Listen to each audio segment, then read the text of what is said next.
이거 끝나고 이제 들어갈 거야? 네. 헤드폰 앞에 있지. 모니터 해도 되고 안 해도 되고.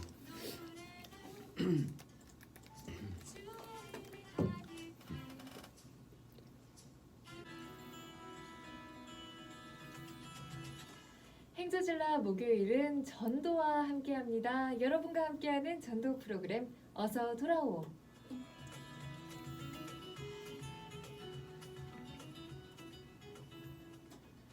여러분과 함께 전도에 대한 이야기를 나눠보는 시간입니다. 이 한국뿐 아니라 세계를 누비면서 전도를 하는 분이에요. 오늘 사랑선교교회 이다솔 목사님 함께합니다. 안녕하세요. 안녕하세요. 네, 반갑습니다.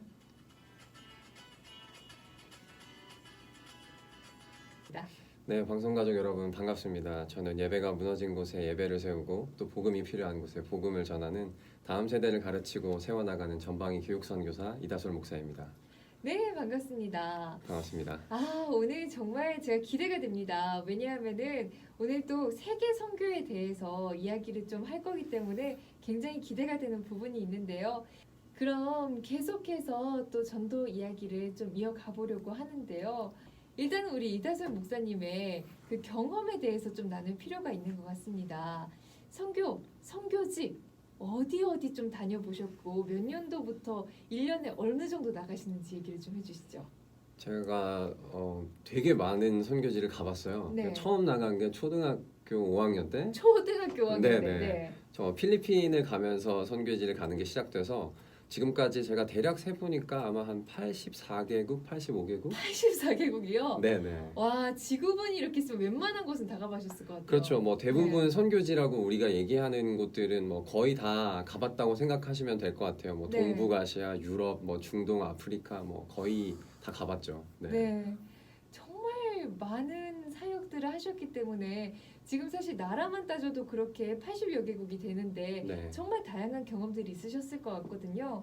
혹시 다녔던 선교지 중에 나는 주로 이런 사역을 한다. 이렇게 주님의 복음을 전하고 있다. 어떤 좀 방향성이 좀 있으셨나요? 뭐 사실 사역도 선교 사역이라고 불려지는 종류는 웬만한 건 다 해본 것 같아요. 네. 근데 주로 아무래도 저는 다음 세대를 사역하는 사람이다 보니까 청소년들 강의하고 수련회 강의하고 집회하고 네. 그리고 어린이 사역들 많이 하는 편이에요. 저희가 다음 세대 전도도 아마 지금 듣고 계시는 분들 중에 굉장히 귀 쫑긋하고 듣는 분들이 많을 수가 있는 게 사실 저도 이제 프로그램 진행하다 보면은 몇몇 분의 문자를 받지만 자녀분이 사춘기가 돼서 갑자기 안 나간다든지 네.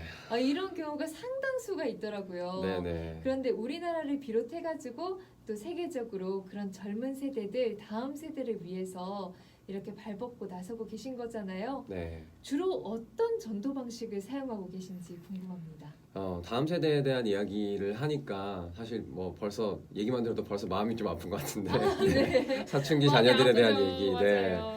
근데 사람은 다 똑같은 것 같아요. 그게 한국 사람이든 다른 나라 사람이든 차이는 없는 것 같고 네. 다만 다음 세대를 전도하는 것에 있어서는 어른들하고는 조금 다른 방식이 아무래도 필요한 것 같아요.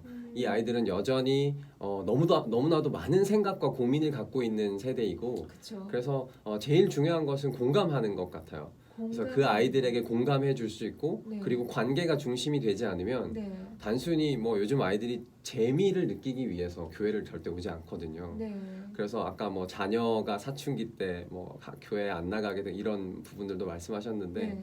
그렇다고 해서 막 교회 안 나간다고 막 윽박 지르고 뭐라고 하는 형태가 되면 더 어려워지는 것 같아요. 오히려 그럴 때일수록 내가 과연 자녀와 지금까지 어떠한 관계였는가, 네. 나의 신앙은 올바른가, 네. 우리 자녀가 바라보는 나의 신앙은 네. 그래서 그런 식으로 좀 풀어나가시는 것이 다음 세대 전도에 좀 효과적이지 않을까 생각해요. 실제로 이제 외국에 나가서도 젊은 세대들을 이렇게 전도를 하실 때 네. 가서 이야기를 들어주고 함께 나누고 하는 것이 위주인가요? 네, 맞아요. 그래서 보통 예수를 믿는 사람들이 함께 모여서 집회를 하고 그리고 그 사람들을 헌신하게 하는 사역도 있고요. 네. 그리고 나서 또 아예 예수 믿지 않는 젊은 세대들에게 복음을 어떻게 제시할 것인가에 대한 고민도 계속해서 가지고 있죠. 네. 네, 근데 말씀하셨듯이 그 현장에 가서도 최대한 그냥 전도지만 나눠주고 끝나려고 하지 않고요. 네. 언어가 잘 통하지 않아도 어떻게든지 5분이라도 소통을 해보려고 노력을 하는 편이죠. 결국엔 전도의 키는 저희가 평소에도 참 많이 하는 말인데 소통에 있고 진심에 있는 것 같다. 네, 맞습니다. 이런 생각이 듭니다. 그러면은 선교지도 굉장히 많이 가보셨고 그리고 사역의 방향성도 굉장히 많이 가져보시고 다양한 사역을 해보셨는데 가장 기억에 남는 전도자 혹시 선교지 이런 거 있을까요? 기억에 남는 선교지는 뭐 매년 좀 바뀌긴 해요. 매년 선교지를 새로 가니까. 네, 네. 올해는 제가 올해 미얀마를 3번 다녀왔거든요. 네네. 근데 미얀마가 좀 기억에 남는 게 특별히 거기 현장에 계신 전도사님이 좀 기억에 남아요. 네. 제가 그 전도사님에게 감동을 받아가지고 제가 미얀마에서 도서관을 만들어주는 프로젝트를 지금 진행을 하고 있어요. 그래서 그 전도사님이 어떤 분이냐면 여자분이신데 네. 사라 전도사님이라고 네네. 결혼을 하셨고 한국에 와서 유학을 하셨었어요. 그래서 이분이 한국어도 잘하고 영어도 잘하고 미얀마 말 당연히 잘하고 네. 그래서 학교를 졸업을 했을 때 한국에서 한국 정부랑 대기업 그리고 뭐 미얀마 정부 굉장히 여러 곳에서 이제 스카우트 제의가 왔죠. 네. 인재니까 여러 네. 가지 언어도 하고. 근데 이 친구가 민족 복음화에 대한 사명 때문에 미얀마로 돌아갔어요. 그 많은 제의가 있어요. 네, 다 뿌리치고 그리고 원래 자기 고향 마을인 시골 마을에서 교육센터를 시작을 한 거예요. 근데 거기가 굉장히 강성 불교 지역이에요. 네. 미얀마가 불교의 완전 성지 중에 성지인 거 아시죠? 그때 예전에 저희 같이 프로그램 한번 해봤을 때 네네네. 그때 불교 비율이 뭐 80몇 프로. 네, 80% 90%고 네. 한국에서 불교 종교를 가지고 계신 분들이 성지순례를 가는 곳이 미얀마예요. 네. 그 정도로 불교가 굉장히 강한 지역인데 네. 또 그 사라 전도사님 고향이 특히 그래요. 그래서 여기서는 교회라고 이름을 걸고 뭔가 이렇게 전도를 하거나 예배를 할 수가 없어서 네. 교육센터라고 이렇게 이름을 붙이고 주말에 이제 아이들 불러서 영어를 가르치면서 네. 복음을 전해요. 네. 그래서 그 모습을 보고 제가 너무 감동을 받아서 여기 영어책이 있는 도서관이 있으면 너무 좋겠다 네. 해서 그 프로젝트를 지금 진행하고 있거든요. 네, 네. 굉장히 기억에 남는 전도자예요.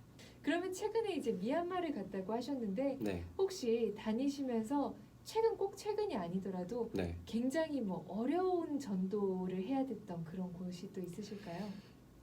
전도는 사실 어렵다고 하면 굉장히 어렵고 쉽다고 하면 쉬울 수 있는 것 같아요. 참 신기하네요. 저희가 이제 진행하면서도 이 말씀을 목사님 진짜 많이 하시더라고요. 네.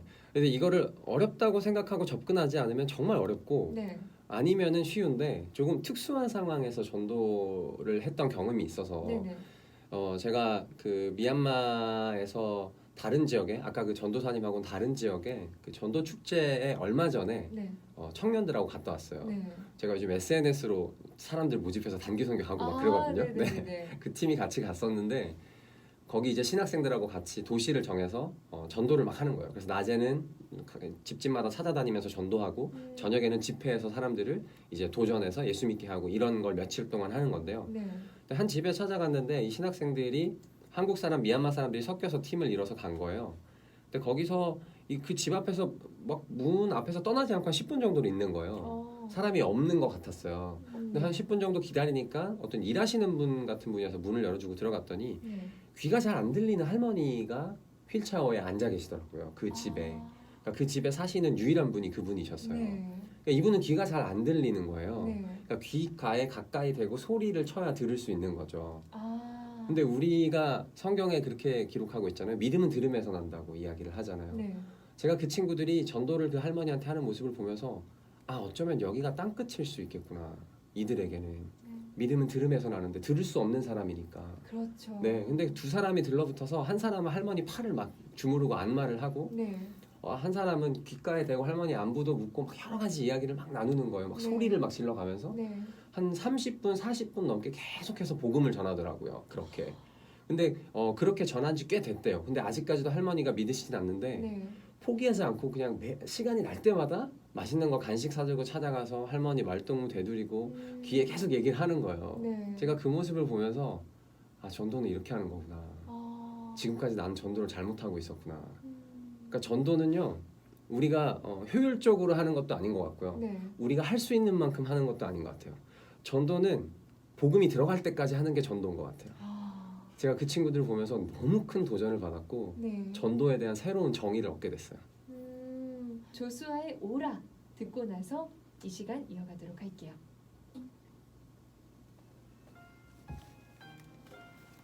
이제 오늘의 마지막 한 말씀 이런 거. 아, 마지막 한마디. 오케이. 전도에 대해서.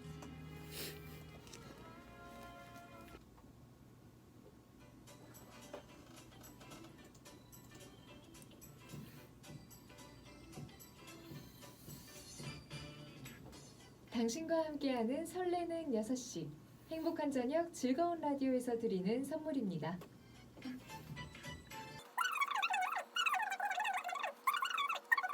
이 7073님께서 이렇게 문자를 주셨네요. 오늘 말씀 감사합니다. 저도 가족이 전도될 때까지 기도와 함께 전도될 때까지 노력하겠습니다. 라고 문자를 주셨고요. 그렇게 말씀을 해주시면서 소망의 기도에 계속적으로 기도를 해주실 수 있냐고 가족의 이름을 올려주셨는데 충분히 가능합니다. 이 기도 제목을 두고 저희가 계속적으로 이루어질 때까지 기도하도록 하겠습니다. 전도에 있어서 이제 많은 선교지를 다니시잖아요. 가장 어려운 게 뭐라고 생각하시나요?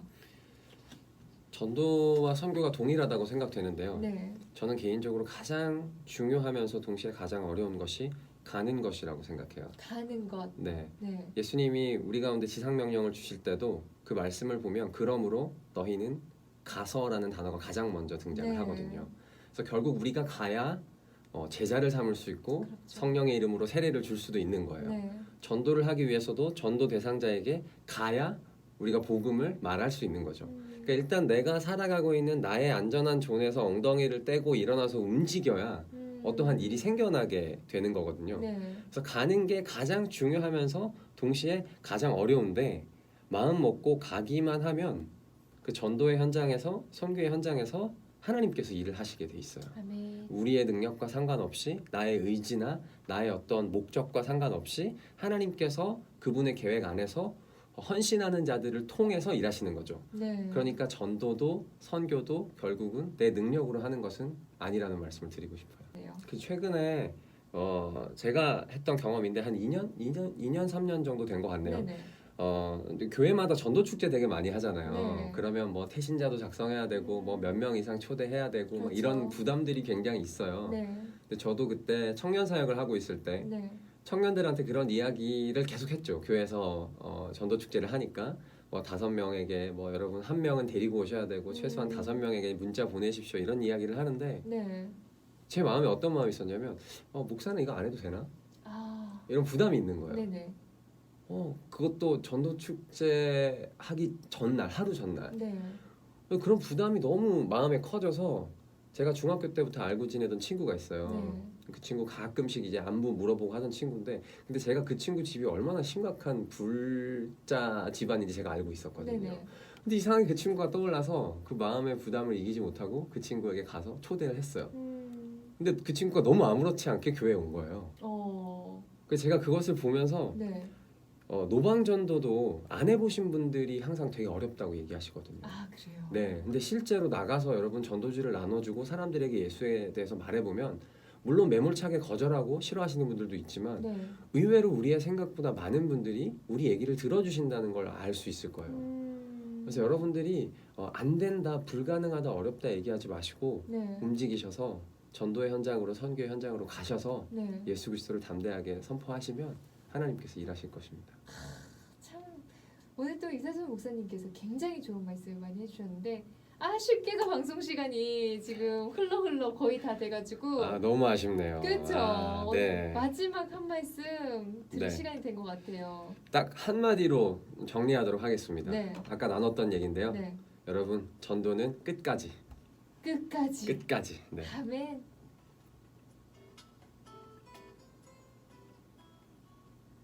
아, 정말 간단하고도 확실한 메시지가 아니었나라는 생각이 듭니다. 전도는 될 때까지, 끝까지 네. 라는 말씀이 진짜 와닿는다는 생각이 드네요. 오늘도 이 바쁘신 와중에 지금 15일에 귀국을 하셔가지고 또 나가셔야 되는 일정인데 이 사이에 저희 울산 극동방송을 또 이렇게 와주셔가지고 너무너무 감사드립니다. 오늘 감사합니다, 목사님. 네, 초대해 주셔서 감사드립니다. 네, 언젠가 또 행저질라에서 부를 날이 있을 것 같아요. 그때도 잘 부탁드리겠습니다. 네.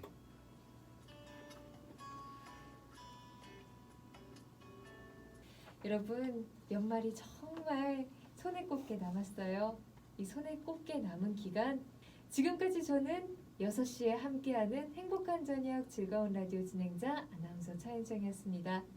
마지막 곡으로 주와 같이 길 가는 거 띄워드리고 저는 여기서 인사드릴게요. 지금 극동방송을 듣게 하세요. 기적이 일어납니다. 우리는 지금 생명을 전하고 있습니다.